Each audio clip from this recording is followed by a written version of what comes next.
economic advisor has questioned RBI's inflation targeting framework, says that interest rates can't control food prices, calls for a critical review of the framework. Lata joins us to explain why this call can be crucial to the RBI's monetary policy. Lata, please explain this to us.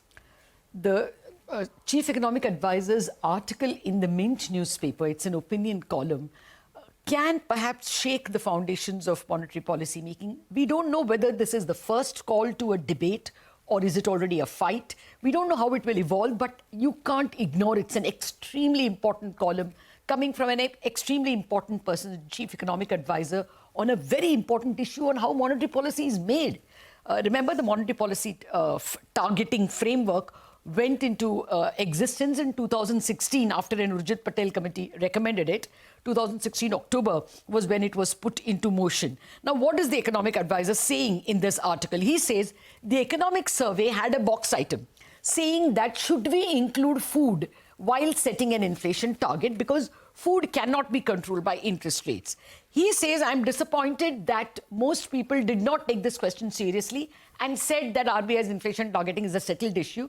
He says it is not settled. It is open for debate, like everything in science and social science is open for debate. And he gives several arguments why the idea of RBI controlling inflation through interest rates and how it sets the target needs to be questioned. First, he says the RBI cannot control food prices. I mean, food, suddenly potatoes or wheat or rice becomes expensive because a harvest has failed. How can you correct that with interest rates? So supply side issues cannot be corrected. Short-term rates anyway cannot control this. He also actually points out that it will be unfair to give the Reserve Bank the responsibility of controlling food prices when they don't have the means. He's not even saying it as against RBI. He says it is in their favor not to set it as a target which you can't give them a KRA which they cannot deliver. And then he goes on to say that whenever food prices have been controlled, you need government intervention. You know, they release stocks from the FCIs or the stocks they hold, or they release onion stocks. So government intervention is needed. And here comes the most crucial thing he says.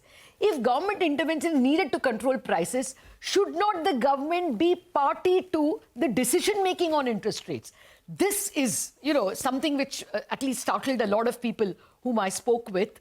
Are they saying that government representative is needed in the MPC? What does this sentence actually mean?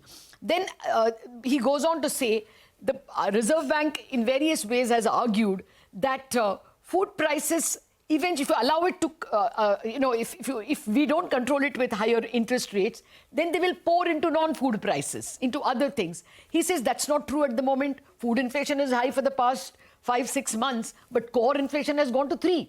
So it's not often proven by facts. He also says globally in many countries like Japan and the US, for long decades you didn't have inflation, although interest rates went to 0 and minus also.